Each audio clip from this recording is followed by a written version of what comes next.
আমি প্রতিদিন আসবো, আমাকে প্রতিদিন ঢুকতে দিতে হবে, কে আটকাবে আমাকে? যুদ্ধ বিমান দুর্ঘটনার শিকার মাইলস্টোন স্কুলের সামনে আজও ভিড় করছেন শিক্ষার্থী, অভিভাবক ও উৎসুক জনতা।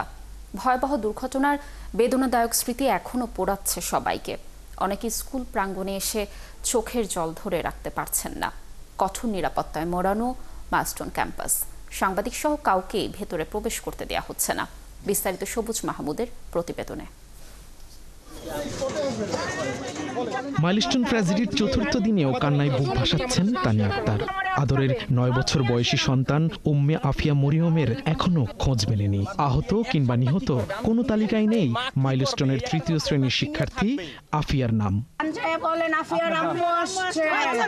কাঁদতে কাঁদতে আজও এসেছেন মাইলস্টোনে, যেখানে হারিয়েছেন তার নারী ছেঁড়া ধন। কিন্তু নিরাপত্তা কর্মীরা তাকে ভেতরে যেতে বাধা দেয়। আমি প্রতিদিন আসবো, আমাকে প্রতিদিন ঢুকতে দিতে হবে, কে আটকাবে আমাকে? পুড়ে যাওয়া ছোট্ট শিশুর পরিচয় শনাক্তের জন্য সিআইডির কাছে ডিএনএর নমুনা দিয়েছে মরিয়মের পরিবার, কিন্তু সেই রিপোর্ট পেতে দেরি হওয়ায় আক্ষেপের আগুনে পুড়ছেন তারা। একটা সপ্তাহ পরে এই যে রিপোর্টটা দিবে, আপনাদের কি মনে হয় আধুনিক যুগে একটা সপ্তাহে রিপোর্টটা লাগার কথা? এই মায়ের একটা সপ্তাহ কিভাবে থাকবে?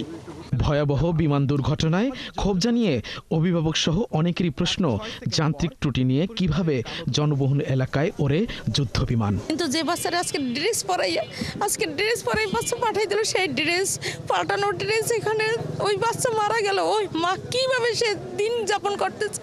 যান্ত্রিক ত্রুটিপূর্ণ বিমানগুলো একদম বাদ দিয়ে দেওয়া হয়, নতুন বিমানগুলো যেন চালু করা হয়। আমি ঠিক ওই জায়গাটাই থাকতাম, কিন্তু আমার কপাল ভালো ছিল, তার জন্য আমি ওই দিন আগে আমার পরীক্ষা শেষ হয়ে যায়, আমি বাসায় চলে যাই। টেকনিক্যাল ইস্যু থাকতেই পারে, কিন্তু কেন ওই টেকনিক্যাল ইস্যু নিয়ে তাদের প্লেন ফ্লাই করতে হবে? যুদ্ধ বিরোধী একটা স্ট্যান্ড নিয়ে এখানে একটা মনুমেন্ট করা হোক, স্মৃতিস্তম্ভ করা হোক। এদিকে বিমান বিধ্বস্তের ঘটনায় মৃতের সংখ্যা নিয়ে তৈরি হয়েছে বিভ্রান্তি। হতাহত ও নিখোঁজের তালিকা প্রস্তুতের জন্য একটি তদন্ত কমিটি গঠন করেছে বিদ্যালয় কর্তৃপক্ষ। এদিকে আগামী রোববার 9ম থেকে দ্বাদশ শ্রেণীর ক্লাস সীমিত পরিসরে চালু করার সিদ্ধান্ত নিয়েছে কর্তৃপক্ষ। ধাপে ধাপে অন্য শ্রেণীর ক্লাসগুলো চালু হবে বলে জানায় তারা। সবুজ মাহমুদ, 71, ঢাকা।